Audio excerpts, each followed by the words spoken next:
Donc, cette conférence, cette visioconférence a pour objectif de présenter le master nouvelles pratiques journalistiques et de répondre à toutes les questions que les participants pourraient se poser sur la formation. Je vous partage mon écran avec un petit diaporama. L'idée, c'est que la présentation se passe en deux temps.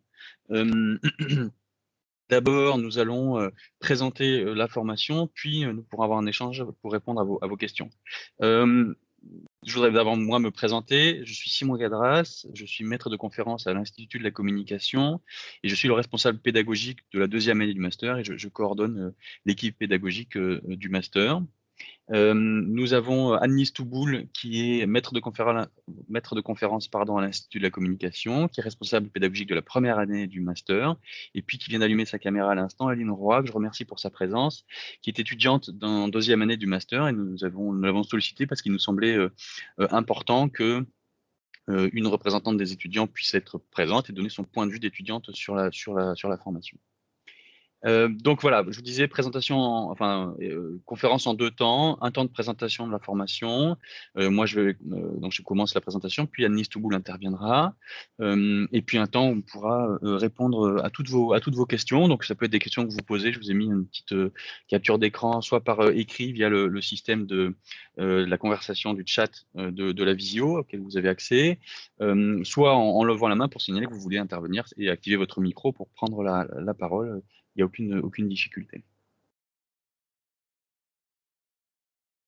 Alors, une présentation générale du master et du positionnement du master, puisque c'est un master qui revendique un positionnement particulier qui nous semble important d'expliquer aux personnes qui ne le connaîtraient pas. Donc, c'est un master journaliste, c'est la mention journalisme, et qui a un parcours unique, dont l'intitulé est Nouvelles pratiques journalistiques. Et c'est pour ça que par abus de langage ou facilité de langage, nous parlons du master Nouvelles pratiques journalistiques, même si en fait c'est un master sciences humaines et sociales, mention journalisme, parcours Nouvelles pratiques journalistiques.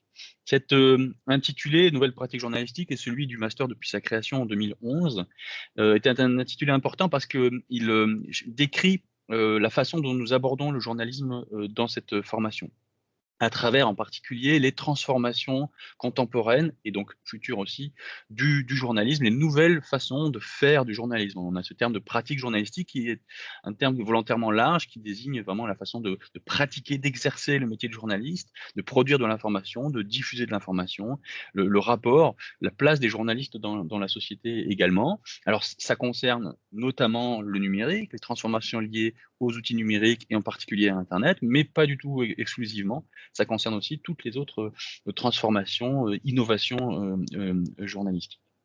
C'est vraiment ça, quelque chose qui est au cœur de la formation. Notre formation ne propose pas de spécialisation comme c'est le cas d'autres formations en journalisme en France. Il y a toute une série en France d'écoles, de formations universitaires en journalisme qui proposent souvent des spécialisations par type de presse, de médias, c'est-à-dire presse écrite, radio, télévision ou web.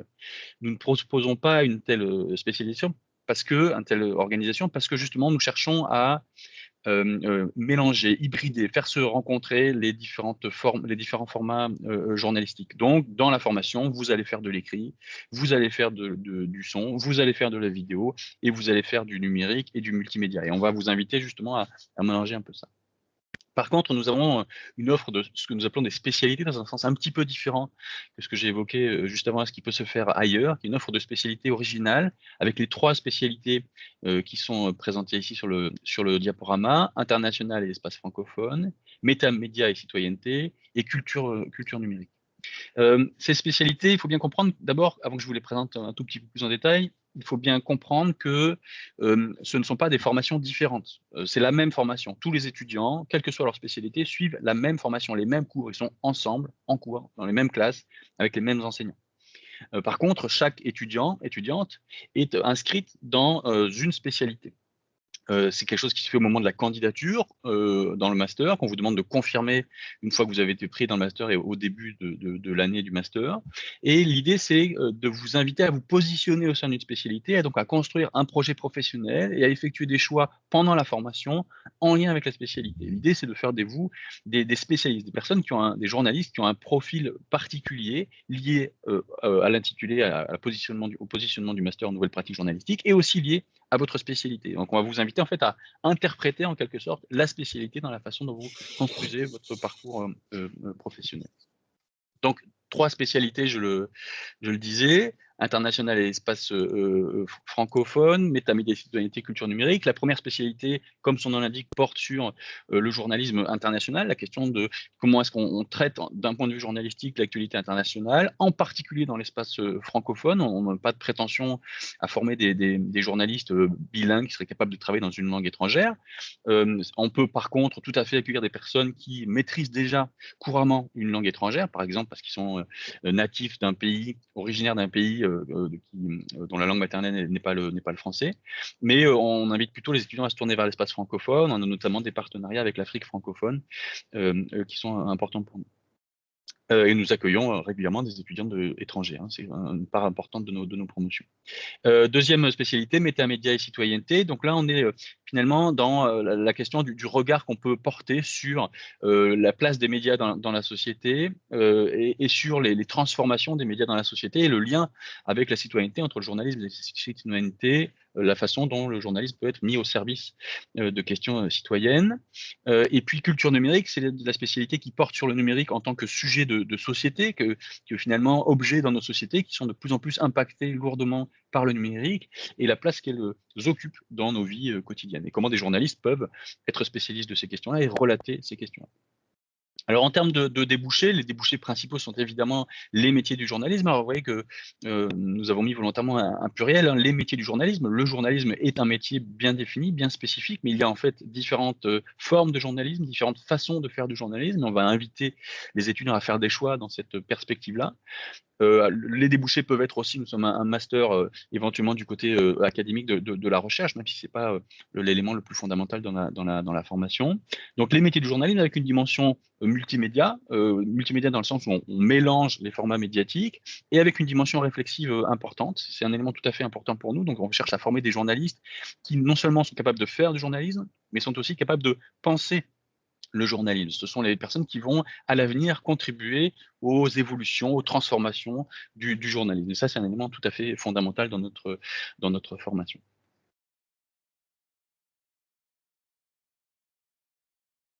Alors, juste là, en quelques mots, avant de passer la parole à Anne-Lise Touboul, pour les personnes qui ne seraient pas familières avec le fonctionnement d'une formation de type master, donc ça, c'est l'organisation générale de la formation. Donc, je vous le disais, c'est un master en sciences humaines et sociales, mention journalisme, parcours nouvelles pratiques journalistiques, c'est l'intitulé officiel du diplôme que reçoivent les étudiantes et étudiants à la fin de leur cursus. C'est une formation en 2 ans.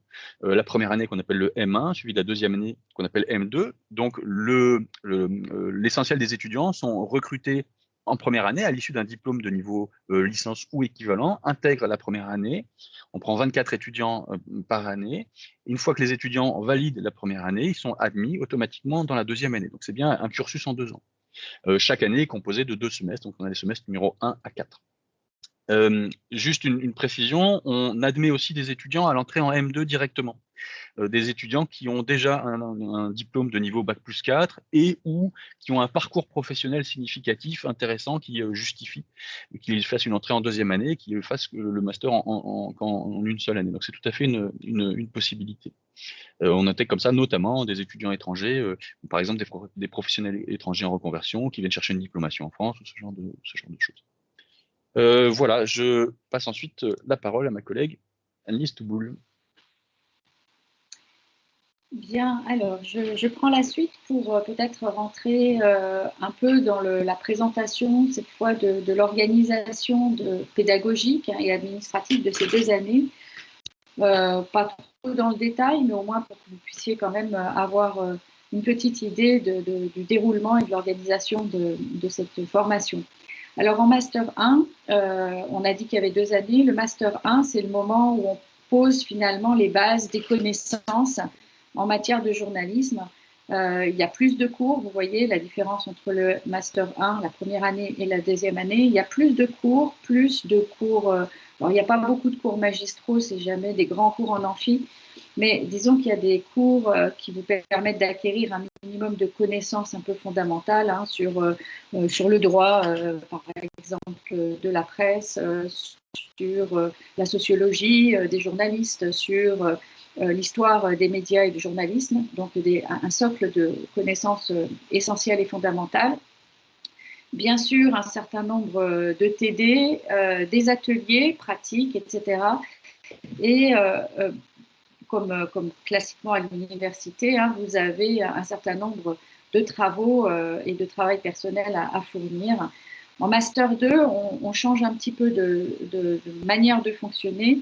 Il y a toujours des cours, bien sûr, mais principalement positionnés au premier semestre de l'année, hein, donc le troisième semestre de la formation, et beaucoup de projets que vous devez conduire, soit collectivement, soit individuellement, donc des travaux encadrés en quelque sorte.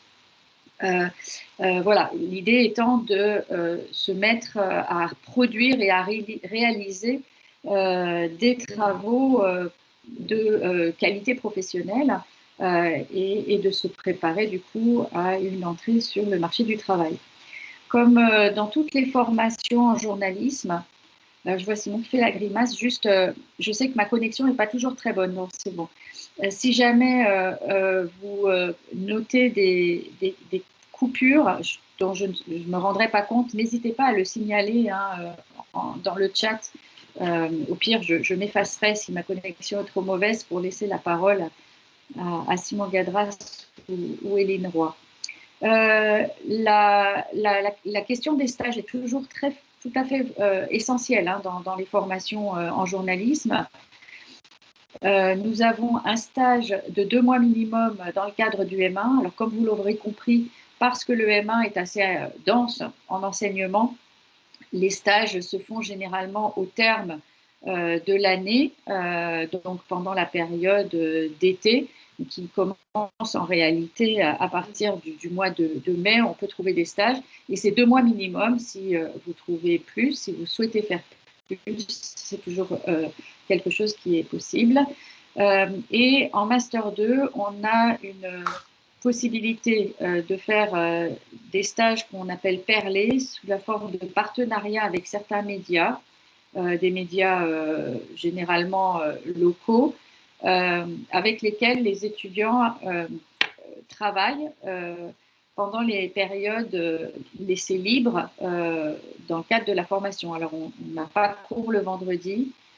Certains médias, comme Le Progrès, hein, qui est un journal local de presse quotidienne, prennent des étudiants chaque année pour la fin de semaine, donc du vendredi, samedi, dimanche, un certain nombre de fins de semaine par mois, et les étudiants sont organisés pour ce travail et se forment en même temps donc au fonctionnement d'un média et au travail journalistique. Ceux qui n'ont pas de partenariat, comme ceux qui ont d'ailleurs des partenariats, il est aussi possible au terme de la fin de l'année, voire nécessaire, de faire 3 mois de stage pour valider l'année. Hein. Il y a 1 mois de stage obligatoire en plus pour les étudiants du M2. Donc on est bien sur 3 mois minimum et plus si souhaité. Ensuite, comme on vous l'a expliqué, la formation est à l'université et on revendique assez fermement cette situation parce qu'on assume pleinement l'idée que être journaliste, c'est bien sûr faire de l'information, publier de l'information, savoir la mettre en forme, connaître un certain nombre de choses, etc. C'est aussi, compte tenu des enjeux que représente l'information journalistique dans nos sociétés, c'est aussi faire preuve de réflexivité, d'analyse. Et on insiste beaucoup sur l'exercice du mémoire qui porte nécessairement sur un sujet en lien avec le journalisme et les médias et qui va se travailler sur 2 années avec un premier temps où on définit son sujet et on commence à découvrir un peu la manière de construire une recherche. Ensuite, au 2e semestre de la première année, on aura un travail d'acculturation à son sujet de recherche en faisant des lectures et en rendant compte. Puis, c'est un sujet qu'on va continuer, qu'on va approfondir et finaliser dans le cadre de la deuxième année du master, à travers un accompagnement dans le cadre d'un séminaire sur la méthodologie de recherche, et puis la livraison et l'écriture donc, du mémoire qui est soutenu devant un jury de 2 enseignants-chercheurs. On va passer à la diapo suivante. Alors, on a des modalités pédagogiques voilà, qui sont, voilà, qu'on a réfléchi, hein, auxquelles on a réfléchi. L'objectif, c'est petit à petit de développer, comme je vous l'ai expliqué, entre l'année M1 et M2, de plus en plus de projets et de mise en situation professionnelle. Alors, on a bien entendu toujours, malgré tout, des cours, hein, voilà, mais aussi des ateliers pratiques, des ateliers notamment où vous pouvez utiliser des outils de production pour fabriquer des informations vidéo ou utiliser un atelier, enfin les outils pour fabriquer des émissions radio ou des sujets sonores. On sait que maintenant, aujourd'hui, il y a pas mal de formats de type podcast, etc., qui se développent. Donc voilà, vous apprenez à utiliser ces outils et à travailler avec des journalistes. On propose aussi dans chacune des 2 années des conférences débats qui vous permettent aussi de comprendre comment on organise ce genre d'événement, comment on anime ce genre d'événement, comment on choisit des personnes qui doivent prendre la parole sur un sujet donné, comment tout ça se construit. Et d'ailleurs, je vous signale que 2 conférences débats vont être animées par les étudiants du Master 2 nouvelles pratiques journalistiques, demain et après-demain. Vous trouvez un lien pour les suivre sur Twitch, donc avec des sujets hein, sur les questions notamment de genre, mais vous verrez, allez voir, je vous invite vivement à voir, c'est typiquement l'illustration des travaux qu'on fait dans le master qui sont de facture professionnelle et qui permettent donc aux étudiants d'acquérir hein, toutes ces techniques professionnelles. Des projets cadrés, souvent on insiste sur la nécessité d'inventer aussi, de réfléchir, voilà, de construire et pas juste d'imiter ce qui peut-être existe déjà. Et puis les stages. Les équipes qui encadrent, qui participent au master, les équipes enseignantes hein, sont constituées à 65% de professionnels et 35% d'universitaires. L'idée, c'est bien entendu de ne pas renoncer au travail que proposent les enseignants-chercheurs. D'ailleurs, toutes les formations ont un lien avec les unités de recherche, les laboratoires, en l'occurrence en information-communication, avec une dimension recherche sur les médias et le journalisme. Mais bien entendu, on a des professionnels hein, qui interviennent et qui s'impliquent auprès de nos étudiants dans différents cours. Et puis, on a un site qui s'appelle Horizon Médiatique et que je vous invite là aussi vivement à parcourir.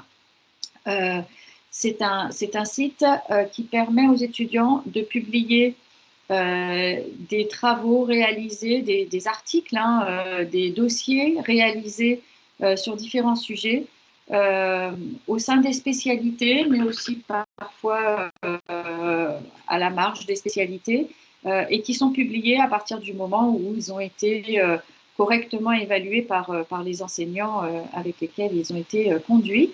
Donc voilà, ça peut vous permettre de voir un peu les productions hein, des étudiants actuellement et dans le master depuis déjà quelques années, puisque ce site, on l'a réactualisé, mais il existait déjà depuis quelques temps. Pédagogie par projet, parce que, comme je vous l'ai déjà dit, donc je ne reviens pas trop dessus, mais voilà, en M1, on positionne pas mal de bases, on fait quand même des travaux encadrés, mais en M2, on est vraiment dans l'idée que pour apprendre et pour se préparer à l'entrée sur le marché, il faut expérimenter, faire, collectivement et individuellement. Et voilà, pour ça, bien sûr, il y a un encadrement assuré par les enseignants, mais on vous demande de prendre en main et d'inventer, de fabriquer par vous-même, voilà, de façon assez importante. Et c'est un gros travail. Donc, ça fait moins d'heures de cours, mais beaucoup de travail personnel. Beaucoup voilà, on pense que vous devez acquérir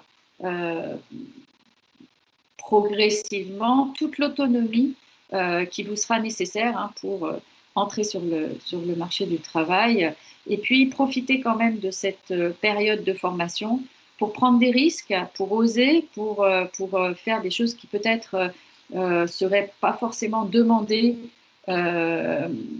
par des rédactions, mais justement arriver avec cette envie peut-être d'essayer des choses nouvelles et puis d'en profiter pendant cette période de formation où on vous y invite, on vous encourage à cela. Et puis le dernier point, hein, comme on l'a déjà signalé, cet enjeu de la recherche hein, sur lequel, qui est très important, où on vous invite véritablement à ne pas juste imiter des pratiques déjà vues, mais à réfléchir sur ce que vous voulez vraiment être sur votre propre projet, sur ce qui se fait dans la société et ne pas se contenter on va dire, d'opinions, mais bien de construire une connaissance à la fois liée à votre capacité de réflexion, de lecture, etc., mais aussi de construire des connaissances scientifiques, hein, de travailler, pas tout à fait comme le font les journalistes, hein, sur un temps beaucoup plus long, avec des repères qui sont liés à des travaux scientifiques sur les médias et le journalisme. Voilà, alors on espère que ce qu'on vous a dit du master vous aura donné envie. Et bien entendu, comme vous le savez, les formations en journalisme ont généralement une attractivité importante, c'est-à-dire que on a souvent beaucoup de candidats, mais bien entendu, ce sont des formations qui ne peuvent pas accueillir des contingents très très importants. Le travail est assez intense et on fonctionne sur des promotions de 24 étudiants en première année et un peu plus en deuxième année. Et du coup, assez classiquement, vous allez, pour celles et ceux qui voudraient candidater, vous allez devoir vous inscrire sur e-candidat. On vous demandera de déposer un dossier avec un certain nombre de pièces assez classiques. Voilà, ce sera mis en ligne à partir du 6 avril. Donc voilà, il y a classiquement des éléments comme le CV, les relevés de notes, parce qu'on a besoin de savoir justement si vous avez validé les diplômes nécessaires pour entrer dans le master. Encore une fois, si bien entendu vous n'avez pas encore validé votre troisième année de licence, ce n'est pas un problème, hein, vous le savez, vous pouvez quand même candidater. Il sera demandé au cas où vous seriez admis de fournir votre diplôme, votre relevé de notes qui valide votre licence voilà, dans le courant de l'été. Donc vous avez un premier temps où une commission va sélectionner un certain nombre de dossiers. On reviendra là sur les critères tout de suite derrière. Si votre dossier est sélectionné, vous en serez avisé. Et à partir de là, on vous demandera de vous présenter un entretien en visio, bien entendu, de façon à pouvoir échanger avec un jury généralement composé par un enseignant-chercheur et un professionnel du journalisme. Alors, dans les prérequis, parce que ça veut dire qu'est-ce qui fait que certains dossiers peuvent être rejetés. Voilà. En l'occurrence, on demande à ce que les étudiants qui candidatent dans le master aient déjà une première expérience journalistique professionnelle. Alors, ça peut peut-être vous étonner, Mais en réalité, certains étudiants ont eu l'occasion et ont vraiment œuvré pour pouvoir avoir une expérience en stage, et on attend voilà, voilà, ça peut être ça, ça peut être dans un espace peut-être parfois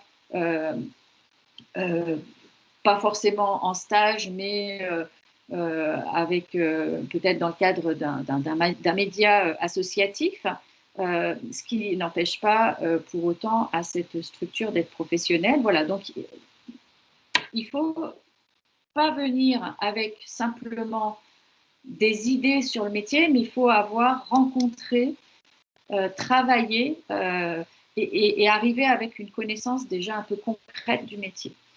Ce qu'on vérifie aussi, c'est bien entendu si votre projet professionnel et votre parcours antérieur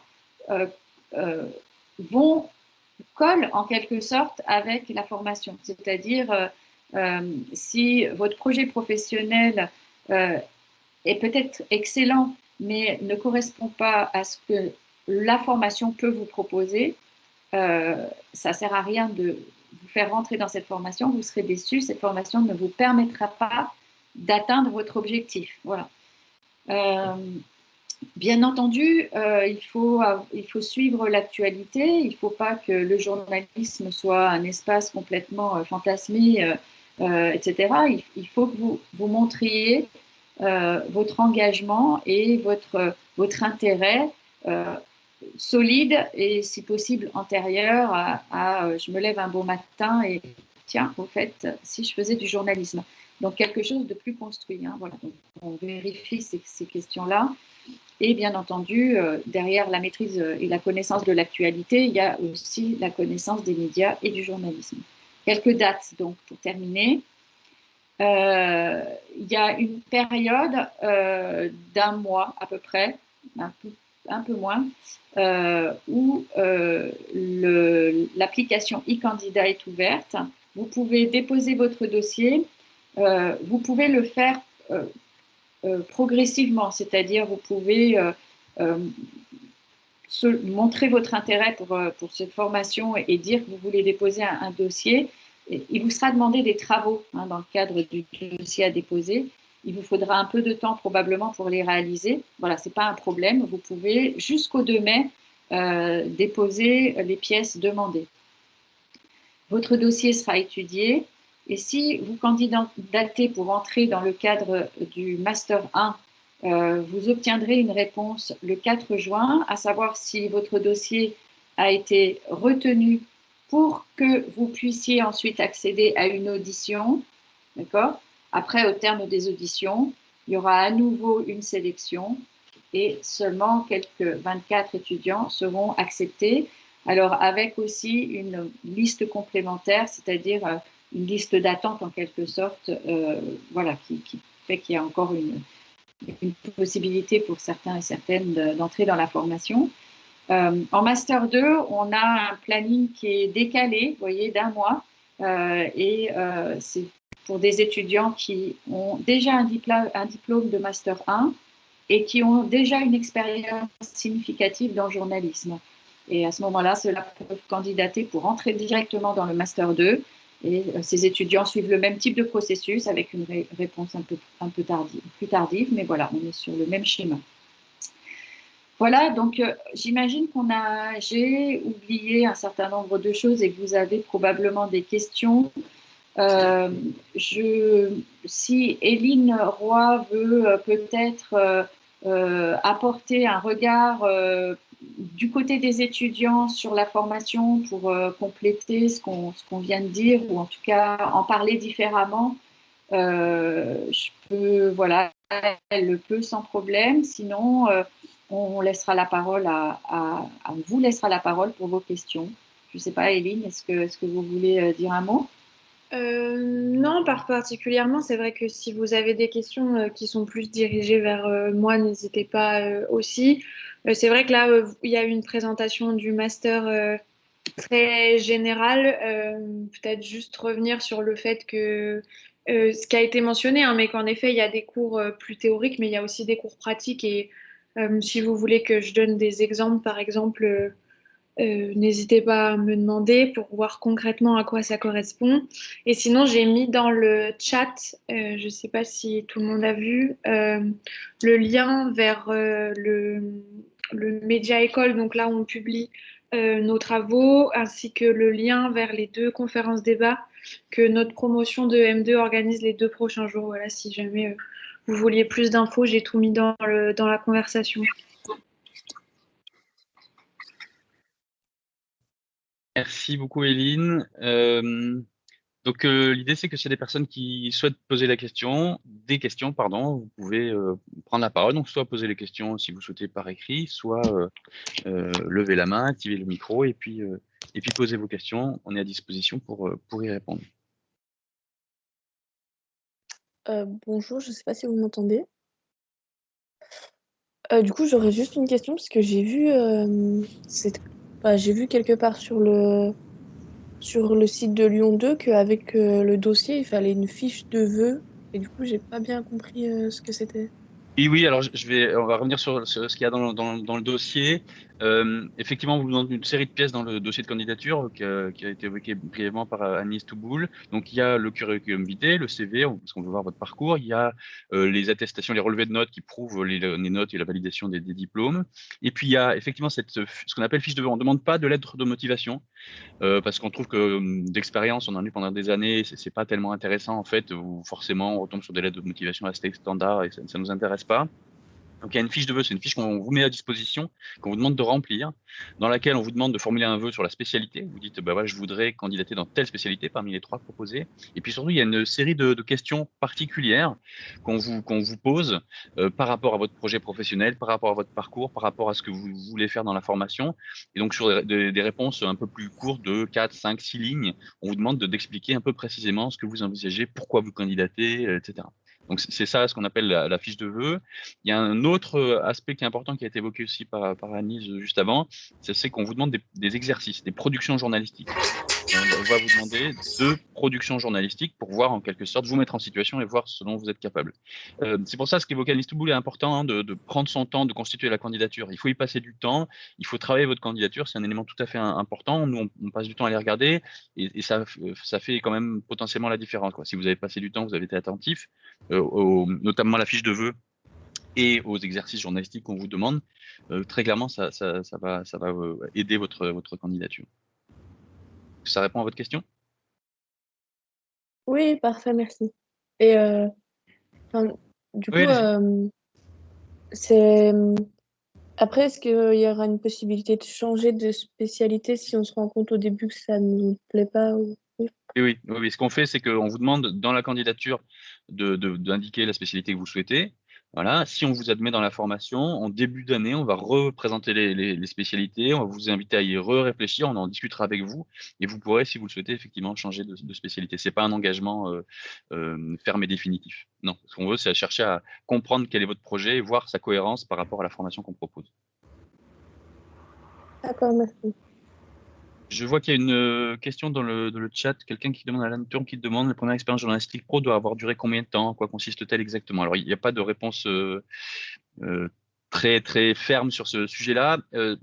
Pour vous expliquer, l'idée c'est que c'est important que les personnes qui candidatent aient une idée quand même de ce que c'est que de faire du journalisme, parce qu'il y a ce qu'on imagine et puis il y a la réalité de ce que c'est faire le journalisme et faire du journalisme. On a régulièrement des personnes qu'on a pris dans le master et qui sont déçues.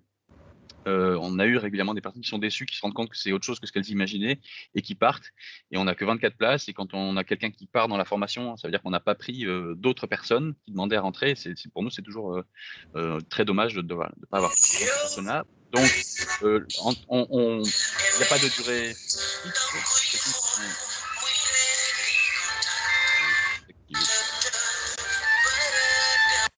Voilà. Il n'y a pas de durée complètement ferme, on étudie les choses au cas par cas. Moi, je dirais que idéalement, il faut que vous ayez un mois de stage. Par exemple, c'est souvent des stages, hein, c'est pour ça que je prends l'exemple du stage. Un mois de stage, c'est bien, voilà, un minimum. Ça peut être plus, hein, évidemment. Voilà, c'est cet ordre de grandeur. On a des personnes qui ont des expériences beaucoup plus longues. Et puis, pour moi, l'élément important, c'est situation professionnelle, hein. C'est-à-dire que si vous avez un blog que vous avez fait dans votre coin, c'est bien, c'est important et ça témoigne de votre engagement, et cetera. Mais c'est pas de ça dont on parle. On parle d'avoir été confronté à des professionnels du métier et de voir ce que ça a été, ce que c'est que de pratiquer dans des situations professionnelles. Après, là encore, une candidature, c'est un tout, hein. Voilà, on étudie un tout dans une candidature.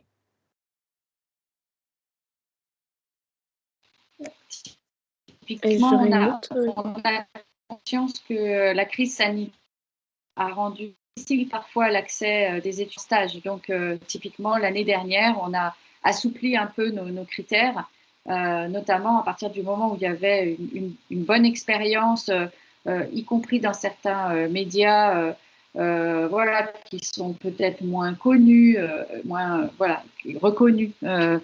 À partir du moment où on voit que la personne a vraiment fait ce travail de nature journalistique, voilà, donc il ne faut pas renoncer, mais il faut quand même avoir conscience du fait qu'il faut déjà avoir pratiqué et pas juste imaginer le métier.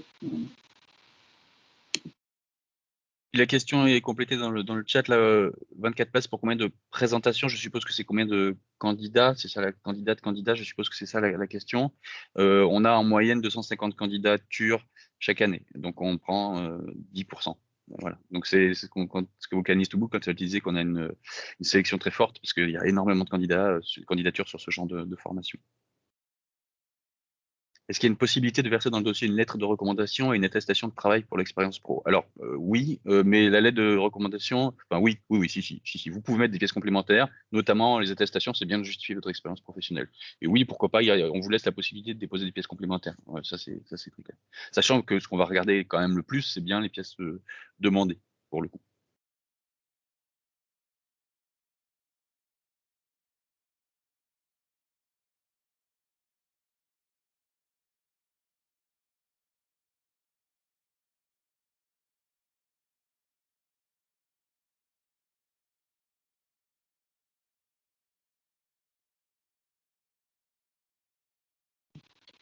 Je vais peut-être compléter aussi pour insister sur les candidatures. Là. Une chose à laquelle aussi on est assez vigilant, c'est l'adéquation avec la formation. C'est-à-dire que vous n'êtes pas sans savoir qu'il existe de nombreuses formations en journalisme et les formations ont des identités particulières. Ce qu'on a essayé de faire au travers de cette présentation, c'est de vous expliquer quand même le positionnement spécifique du master. Et l'idée, c'est qu'on voudrait accueillir des étudiants qui ont pleinement conscience de ce qu'est le master, même si c'est un peu difficile, parce que quand on veut rentrer quelque part, ben forcément, on n'a pas encore expérimenté. Mais voilà, que vous compreniez quand même qu'on revendique ce positionnement de master au sein de l'université, bien entendu, on travaille la pratique, c'est essentiel et on le revendique là aussi pleinement, sans renoncer à la dimension un peu universitaire de l'approche. Et là encore, on veut recruter des étudiants qui viennent clairement et qui viennent pas à reculons, qui viennent pas, voilà, qui sont bien informés et qui souhaitent véritablement intégrer le master. Voilà. Il y a plein de questions qui arrivent, super. Et il y a plusieurs questions. Voilà. Une question sur est-ce qu'il est possible de cumuler un travail étudiant à côté? Peut-être qu'Éline pourra donner son point de vue d'étudiante là-dessus. Plutôt que nous. Je pense qu'elle est mieux placée que nous pour en parler.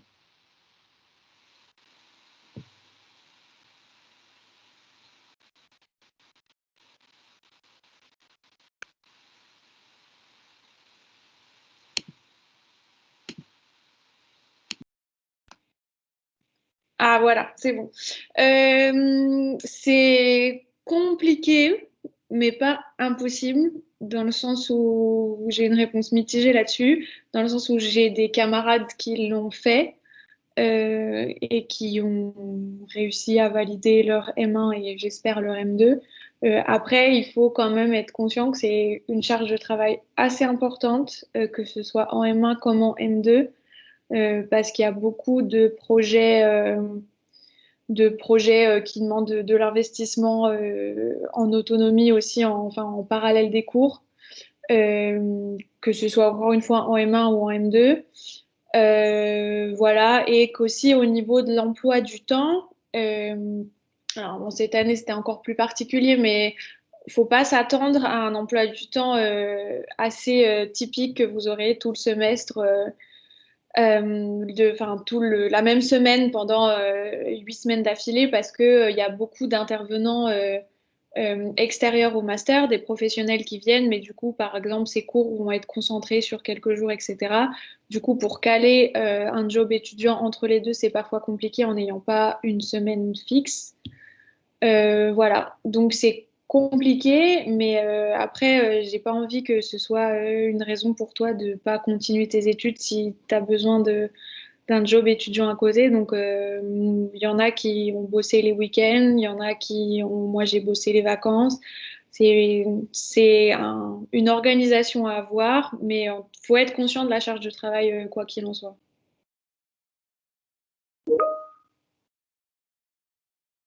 Ensuite, alors, il y a quelqu'un, Léa Crave, qui pose une question, je ne suis pas sûr de comprendre, je ne sais pas si vous avez mentionné cette information, je ne sais pas de Parce laquelle que vous le parlez. message est juste en dessous, en fait, elle l'a envoyé en 2 fois. Elle demande s'il y a une Ah moyenne oui, d'accord, minimale ou pardon. bonne pour accéder au master. Non, non, non. Alors pour le coup, non, c'est pas quelque chose. On prend régulièrement des étudiants, on admet régulièrement des étudiantes et des étudiants qui ont des notes pas forcément fantastiques dans toutes les matières, etc. C'est pour ça que je vous dis, on étudie une candidature dans l'ensemble. Si on a quelqu'un qui a un parcours, comment dire, cohérent par rapport à la formation, qui est utile à la formation, enfin qui a des compétences intéressantes, qui a un projet professionnel bien construit, etc. Même avec des notes parfois un peu limites. Ça ne nous empêche pas d'admettre des étudiants. En tout cas, on va par exemple pas hésiter à proposer un entretien, une audition à la personne. Et à l'audition, c'est tout à fait possible de faire la différence. Et donc voilà, ça nous arrive. On a des étudiants chaque année qui sont diplômés, qui sont rentrés dans le master en ayant des notes de licence, par exemple, assez pas forcément énormes. C'est un critère, enfin c'est un élément qu'on regarde les notes, mais c'est pas du tout un critère éliminatoire central. C'est pas comme ça qu'on fonctionne. Sur la question de Khalid Loukan, sur la question des travaux journalistiques dans la candidature, il y a deux travaux qu'on va vous demander. Un article sur une thématique assez large, et on va vous demander de proposer, vous, un sujet que vous pourriez proposer à un média. On vous demandera d'indiquer pour quel média vous pourriez le proposer sur une thématique assez large. La thématique n'est pas encore définie, il faut qu'on le fasse d'ailleurs là. Et le deuxième, c'est ce qu'on appelle un autoportrait d'anticipation, c'est-à-dire on vous demande de pratiquer un exercice difficile, qui est l'exercice du portrait. En termes de journalisme, c'est un exercice extrêmement difficile, et il est rendu encore plus difficile parce que c'est un portrait de vous dans le futur. C'est-à-dire qu'on vous demande de vous dresser votre portrait quelques années après le master. Si vous étiez pris dans le master, vous réussissiez le master, quel serait votre, voilà, dresser un portrait de vous dans une forme libre, totalement libre. Donc ça peut être écrit avec des photos ou sans photos, etc. Mais ça peut être une vidéo, ça peut être du son, ça peut être le format que vous voulez. On vous laisse carte blanche là-dessus. On vous donne juste une consigne de longueur, pour pas que ce soit trop long non plus. Voilà, et on cherche à voir à la fois comment vous êtes capable de produire quelque chose d'un peu original, et à la fois comment vous vous projetez vous dans le futur à travers cet exercice-là. Juste si je peux rebondir. Oui. Parce que, en effet, je pense que c'était tout à fait ce que demandait Khalidou pour les admissions, mais moi j'ai compris la question. Comme moi, les admissions, c'est bon, c'est fait, j'avais compris la question sur quels travaux journalistiques on va être amené à faire dans le master. Peut-être que c'est l'occasion aussi d'en parler. Parce que du coup, dans le master, on a en effet des articles, alors plus ou moins longs, des enquêtes, des reportages ou des articles plus courts.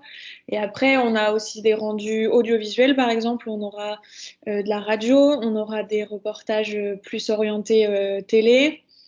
Et après, on a aussi des rendus dans des formes un peu plus diverses et peut-être auxquelles vous ne pensez pas forcément. Des sites web à développer. Cette année, on a dû développer une application, par exemple. Qu'est-ce qu'on a pu faire d'autre? Voilà. Après, on a dû faire un magazine. Je ne sais pas si l'exercice maintient encore, mais moi, j'ai dû faire un magazine pour jeunesse. Enfin voilà, du coup, c'est assez varié dans les rendus. Il n'y a pas que des articles écrits qui sont évidemment très importants, mais il y a aussi autre chose. Ouais, merci, Evelyne, c'est bien de préciser ça. Je continue le fil des questions dans le chat. Ayant suivi une licence en cinéma photo, peut-on accéder au métier de photoreporter grâce au master journalisme? Alors, c'est avoir suivi une licence de cinéma photo est un parcours qui peut être tout à fait intéressant pour intégrer le master. Ça, c'est le premier élément de réponse. On peut pas dire que le master destine directement, spécifiquement au métier de photoreporter, qui est un métier très, très spécifique quand même. Il y a des ateliers photo en M1, vous faites de la photo et vous serez amené à mobiliser la photo dans le cadre de travaux, à vous de voir. Et de fait, si on a quelqu'un quelqu'un dans la formation qui a un projet autour du photojournalisme, on peut proposer de l'accompagner, etc. Mais vous n'allez pas avoir des cours massifs de photo comme vous pourriez trouver dans d'autres endroits. C'est pas l'enjeu. Alors après, si vous, dans votre pratique et dans les cadres des cours, vous voulez intégrer la photo voilà, et construire un projet autour de ça, c'est possible, mais c'est pas un débouché qu'on cible spécifiquement. Voilà. La formation, c'est pour toute l'année du coup. Oui, oui, enfin c'est 2 ans, hein, donc le M1 c'est toute l'année, donc les cours commencent en mi-septembre, les cours finissent eux-mêmes fin avril, mais après il y a les stages. Donc globalement, vous êtes pris toute l'année. En M2, pareil, les cours commencent mi-septembre. Les cours eux-mêmes s'arrêtent. Là, ils vont s'arrêter dans les toutes prochaines semaines pour les M2. Là, donc en gros fin mars, début avril. Mais les étudiants ont des projets à réaliser, le mémoire et des stages aussi à mener. Donc c'est beaucoup de choses à faire. Ils sont bien occupés. Voilà, donc oui, comptez que ça prend, si vous entrez en M1, ça prend 2 années complètes, hein, de septembre à septembre, 2 ans plus tard. Et sur l'évaluation, est-ce qu'il y aura un mémoire? Oui, c'est ce qu'on a indiqué tout à l'heure. Un mémoire que vous travaillez sur les 2 années. Vous commencez à réfléchir à votre sujet, à choisir votre sujet en début de M1 et vous le soutenez votre mémoire, vous le finalisez en fin de M2 et vous le soutenez devant un jury. Ils vont soutenir là les étudiants en juillet prochain.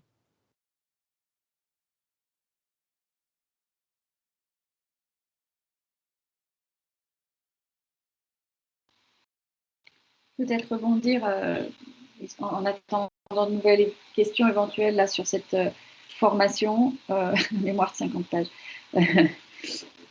Oui, c'est un mémoire qui fait jusqu'à 70 pages. Voilà. On a sur la question des formations et des projets professionnels, parce que c'est vraiment important dans le cadre des candidatures,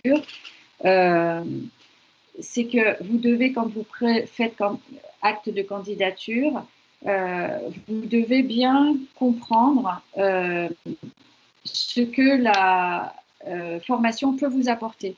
Et si vous regardez un peu le programme de la formation, vous allez très vite voir que si vous comptez sur la formation pour devenir, je ne sais pas moi, photoreporter ou effectivement caméraman, etc., vous vous trompez de porte en fait. Si vous comptez sur le master pour vous former à ça. Par contre, comme dans le cas de l'étudiant Alan, là tout à l'heure, vous dites que vous avez déjà un bagage finalement sur les questions de photos, de vidéos, etc., et que vous cherchez la compétence journalistique, alors à ce moment-là, c'est tout à fait acceptable. C'est-à-dire on comprend que la formation peut vous aider à vous amener vers votre projet professionnel parce que vous avez clairement identifié ce que la formation pouvait vous apporter. Et c'est ça qui nous importe en particulier. Est-ce qu'il faut investir dans du matériel particulier? Alors, en général, le matériel doit être disponible à l'université.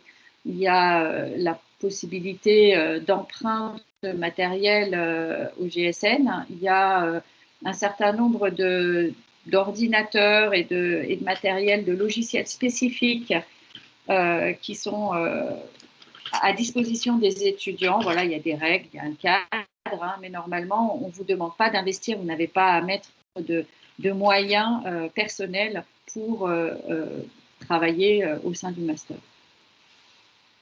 Les spécialités. D'abord, il y a la question sur les stages. Oui, c'est à vous de chercher les stages et de trouver les stages. Alors, on a quelques partenariats historiques avec certains médias et on peut vous les proposer, mais ça ne couvre pas du tout tous les stages pour tous les étudiants, de loin. Donc, ce sont bien les étudiants qui cherchent leur stage.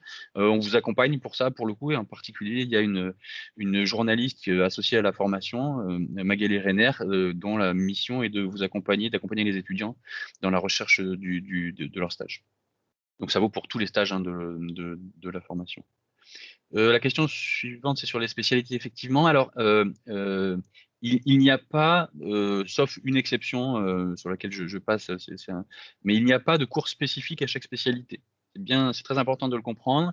C'est-à-dire que quelle que soit la spécialité dans laquelle les étudiants sont inscrits, les étudiants suivent les mêmes cours, sont ensemble dans la même salle de classe. On a 24 étudiants qui sont répartis dans les 3 spécialités, pas de façon équitable, hein, d'ailleurs, et suivent les mêmes cours. Par contre, dans le cadre de ces cours-là, quand vous devez faire des travaux, on va souvent vous inviter à choisir des sujets vous-même en lien avec votre spécialité. Quand vous allez faire des stages, on va vous inviter à essayer de trouver des stages qui pourraient être liés à votre spécialité. On va vous inviter à penser votre projet professionnel, d'insertion professionnelle, en lien avec la spécialité.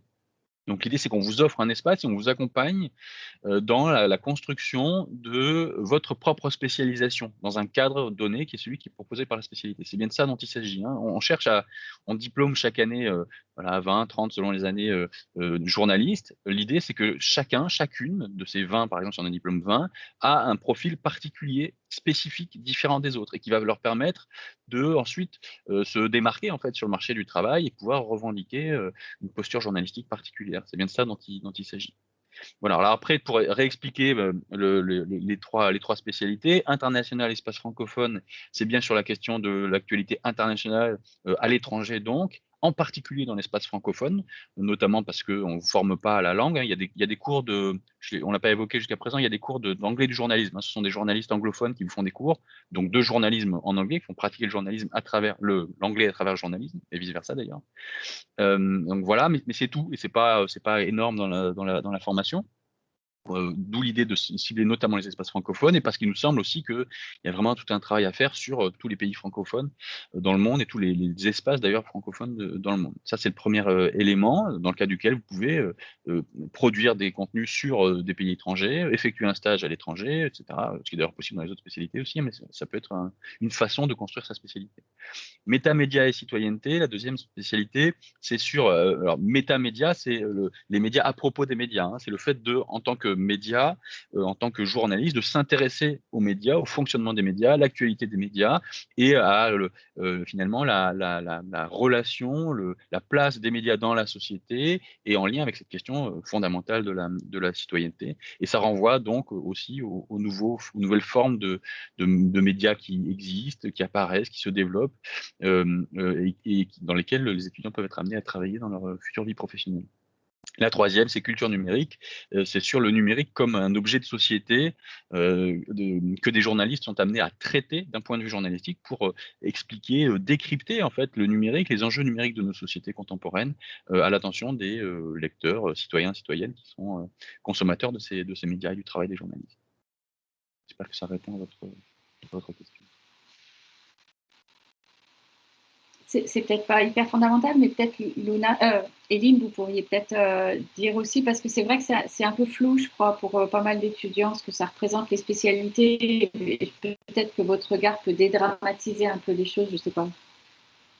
Oui, après, je ne sais pas si je suis la mieux placée pour parler des spécialités.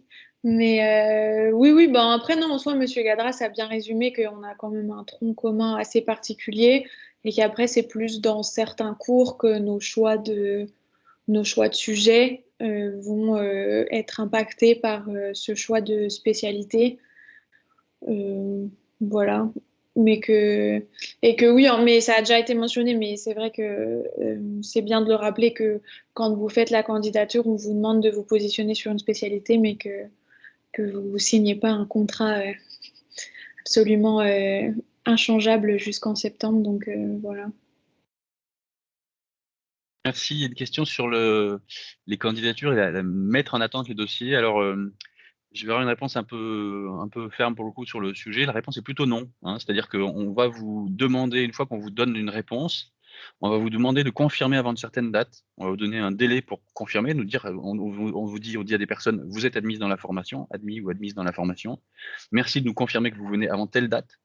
Et de fait, si vous ne confirmez pas avant telle date, nous, on va vous dire, ben, si vous n'avez pas répondu, donc nous considérons que vous ne venez pas et nous prenons la personne suivante sur la liste. Parce que de fait, il y a des personnes qu'on met en attente sur une liste d'attente et on ne veut pas qu'elles attendent non plus pendant un temps improbable de savoir ce qui va se passer. Et on sait que beaucoup d'étudiants multicandidates candidatent sur d'autres écoles, d'autres formations. Et l'idée, c'est plutôt que si votre préférence va vers une autre formation journalisme parce que ça correspond davantage à votre projet, ok, on entend tout à fait, candidatez-là. Nous, ce qu'on cherche, c'est les étudiants qui viennent chez nous parce que c'est le projet qu'on propose, la formation qu'on propose les intéresse et correspond à un projet spécifique. Voilà. Il y a journalisme et journalisme, il faut bien l'avoir à l'esprit. Il y a formation en journalisme et formation en journalisme. Donc, il est vraiment important que vous intégriez ça et que vous pensiez ça dans la façon dont vous envisagez votre candidature. Je crois que la question suivante s'adresse à Eline. Oui, mais comme je disais, moi, enfin, je ne sais pas si je suis la mieux placée pour répondre en termes de spécialité. Vous pouvez parler de vos centres d'intérêt quand même, Eline, parce qu'il y a bien des Oui, choses que vous traitez, etc. Et ça rentre là-dedans, justement. oui, c'est vrai. C'est juste que moi, j'ai un peu l'impression d'avoir créé, sans le vouloir, ma propre spécialité, mais c'est juste mes choix de sujet. Moi, là, je suis en spécialité internationale et espace francophone, parce que c'est mes centres d'intérêt et parce que mon parcours universitaire précédent le master faisait sens aussi vis-à-vis de cette spécialisation. Euh, du coup, mais après, c'est vrai que mes centres d'intérêt se portent beaucoup sur. Moi, j'ai tendance à beaucoup parler d'inclusion, de lutte sociale, d'égalité femmes-hommes. Et c'est vrai que du coup, si on faisait la liste de tous mes rendus que j'ai fait, ça a fortement impacté le choix de mes sujets. Et après, comment j'ai construit mon projet pro par rapport à cette spécialité, bah, c'est vrai que ça s'est plus impacté. Moi, j'ai fait un stage l'été dernier dans un magazine qui s'appelle Femmes ici et ailleurs. Et pour le coup, là, on est en plein dedans parce que c'est un magazine qui traite de l'actualité et nationale et internationale en ce qui concerne le droit des femmes. Donc voilà, ça s'est aussi impacté dans ma recherche de stage. Euh, je suis désolée, Honorine, je suis peut-être pas la meilleure la meilleure des exemples pour ces spécialités. Mais par contre, j'ai des meilleurs exemples dans mon entourage, dans mes camarades de promotion, par exemple. Qu'est-ce que je peux citer? J'ai une amie qui est en spécialité culture du numérique et qui là a totalement orienté, pareil, beaucoup de ses choix de sujets en lien avec le numérique, les nouvelles technologies, etc. Là, en M2, on a un cours qui nous permet de travailler en partenariat avec des médias. Et là, en l'occurrence, il travaille avec Mac Génération, donc il y a un magazine qui traite aussi de l'actualité numérique plutôt orientée Apple, etc. Donc pareil, ça lui permet à Sika avec d'autres d'écrire pour ce magazine. Et je sais que dans sa recherche de stage, etc., elle veut aussi se diriger là-dessus. Donc voilà, c'est peut-être un meilleur exemple déjà que moi.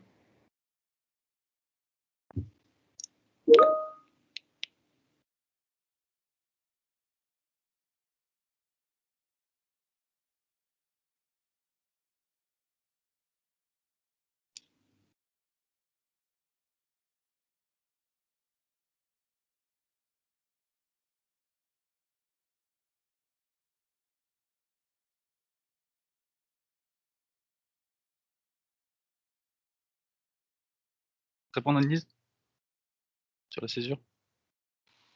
Voilà, le temps d'activer le micro, je suis pas très rapide.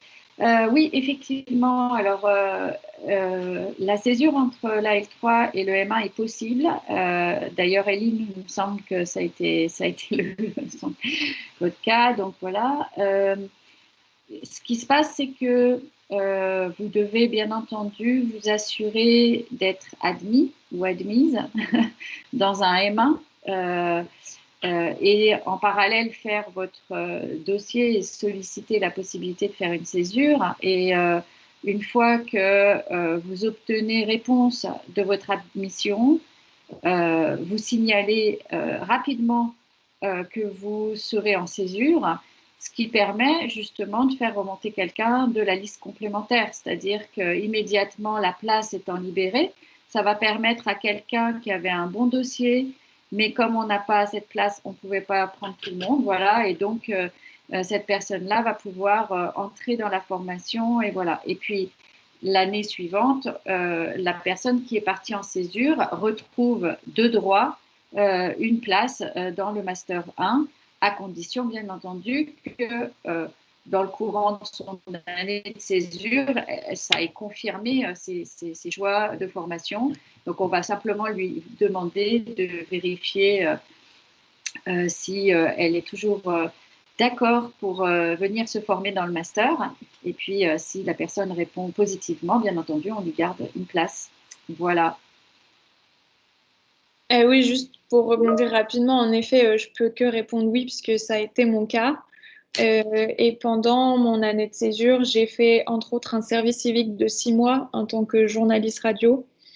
Donc, c'est absolument pas obligatoire de faire une année de césure, hein, mais c'est juste s'il y en a, Solène visiblement et d'autres personnes que ça intéresse, c'est faisable. Et si vous le mettez à profit pour essayer de trouver et avoir des expériences dans le milieu du journalisme, moi je sais que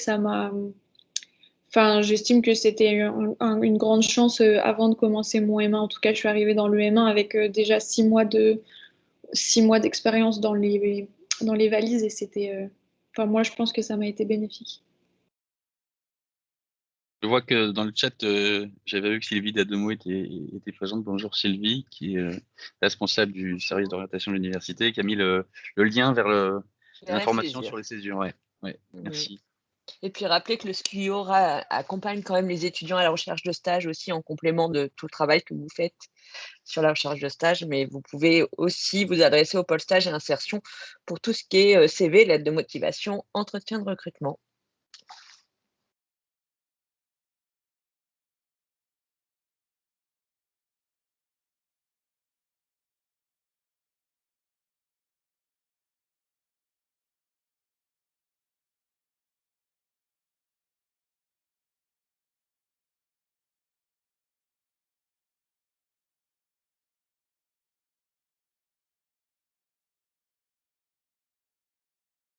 J'ai l'impression qu'il n'y a plus de questions. Il y a quelqu'un qui a besoin encore de précision. Moi, je vais juste bien compléter si je peux ajouter quelque chose. J'essaie de penser à ce que j'aurais aimé, entre guillemets, savoir avant de commencer le master. Euh, c'est des choses qui ont déjà été dites, hein, mais il faut vraiment penser le master comme une formation qui va vous donner des méthodes, des clés, des expériences, des conseils, etc. Vous n'allez pas pendant le master pouvoir tout voir, tout faire tout le temps en profondeur parce que tout simplement on n'a pas le temps. Mais du coup, vous allez voir plein de choses différentes et après, c'est aussi à vous, et c'est là que votre motivation est très importante et votre envie de devenir journaliste, c'est aussi à vous de vous saisir de ces opportunités et de ces conseils et de ces méthodes qu'on vous apprend pour ensuite former votre plume, former vos ambitions, votre expérience, etc. C'est une formation qui permet quand même de toucher à plein de choses, où il y a j'évoquais tout à l'heure des intervenants, des journalistes qui travaillent pour un panel de médias assez différents, avec des parcours assez différents, qui interviennent dans plusieurs cours, et c'est vraiment, je pense, une des grandes richesses de ce master. C'est de permettre d'échanger des fois avec des professionnels très différents et très formateurs. Et voilà, et après, c'est aussi le master est important et vous apporte plein de choses. Et après, il y a aussi ce que vous, à côté, vous en ferez, si vous trouverez des médias dans lesquels écrire, des projets à mener, etc. Et comment vous le vivez vous. Voilà, moi, j'en suis contente de ce master. Mais il ne faut pas attendre du master qu'on va tout vous livrer sur un plateau et que si vous juste, entre guillemets, vous vous contentez d'aller en cours, c'est bon, vous serez le meilleur journaliste de la Terre.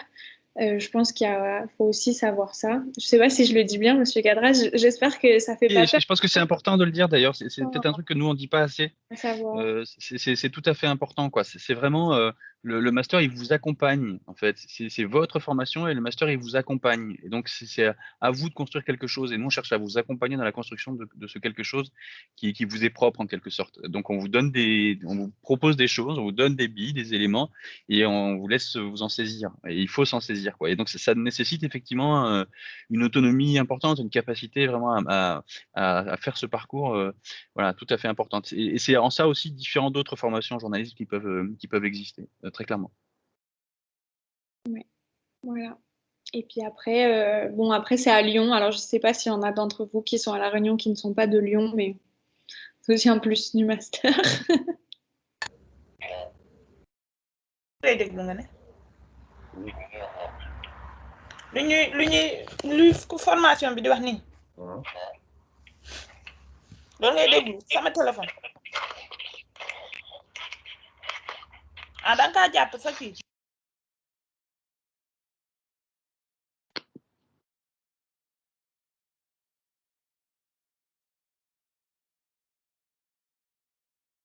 Il y a d'autres questions, demandes d'intervention?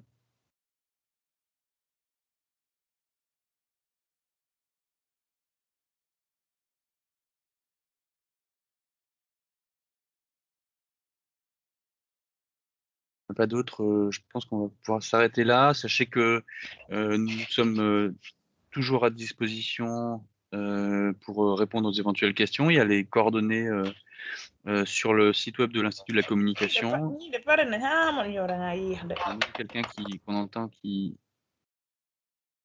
parle une langue que je ne comprends pas. Donc voilà, donc si vous avez d'autres questions, vous pouvez contacter, écrivez au secrétariat qui, quand les questions ne relèvent pas du secrétariat, nous transmettra les questions. C'est le moyen le plus efficace pour avoir des éléments de réponse. Voilà, nous, on peut tout à fait apporter des précisions. C'est notre travail, on le fait bien volontiers. Merci à toutes et à tous pour votre présence et au plaisir probablement d'en rencontrer un certain nombre d'entre vous dans vos dossiers et sans doute en entretien et je l'espère pour vous par la suite dans le master. Au revoir. Merci. Au revoir à toutes et tous. Au revoir.